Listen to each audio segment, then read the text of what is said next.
আসসালামু আলাইকুম। আজ আমি আপনাদেরকে যে ভিডিওটা দিচ্ছি সেটা হচ্ছে দোকানে বিক্রি বৃদ্ধি। অনেকের দোকানে দেখা যায় যে কাস্টমার আগে ভালো ছিল, এখন কমে যাচ্ছে, বা কেউ জাদুটোনা করে কাস্টমার নষ্ট করে দিয়েছে, দোকানে কাস্টমার আসে না, অথবা স্বাভাবিক কারণেই মনে করেন যে আপনার দোকানে আগের থেকে এখন কাস্টমার কমে গিয়েছে, পাশে অন্য একটা দোকান হয়েছে, সেই দোকানে কাস্টমার যায় কিন্তু আপনার এটাতে কাস্টমার আসে না। এরকম যদি প্রবলেম হয় তাহলে তার সলিউশন ইনশাল্লাহ এই ভিডিওতে আপনারা পাবেন।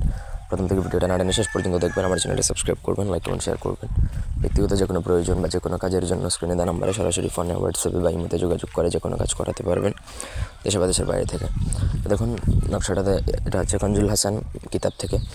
দোকানে বিক্রি বৃদ্ধির জন্য শামাস মুশতারি জোহরের সময়, এগুলো আপনি বুঝবেন না। আপনাকে যে কোনো শুক্রবার দিন পাক পবিত্র হয় আপনাকে বুঝবাতার মধ্যে, অথবা সূর্যোদয় যখন ভোরবেলা ফজরের সময় যখন সূর্যোদয় হয় তখন আপনাকে নকশাটা লিখতে হবে। নকশাটা লিখবেন হচ্ছে বুঝপাতার মধ্যে অরিজিনাল গুরিজান কালি বা বুঝপাতা যদি আপনাদের প্রয়োজন হয় আমাদের থেকে নিতে পারেন। লিখবেন, লেখার সময় কানের জন্য বসে লিখবেন, আপনি কারো হেল্প নেবেন না বা কাউকে সাথে রাখবেন না। পুরো প্রসেসটা আপনাকে একানির জন্য করতে হবে।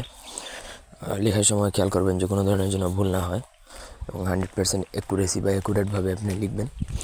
লেখা শেষে আপনাকে সেই মাদুরিটা, এই নকশাটা একটা মাদুরিতে ভরবেন, ভরে আপনার দোকানে ক্যাশ বক্সে বা এমন কোনো গোপন জায়গায় রাখবেন যেটা কেউ না দেখে।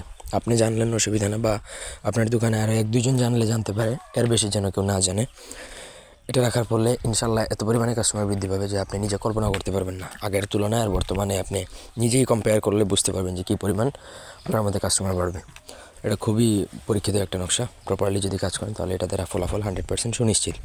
এ ছিল আজকের ভিডিও। ধন্যবাদ সবাইকে, আল্লাহ হাফেজ।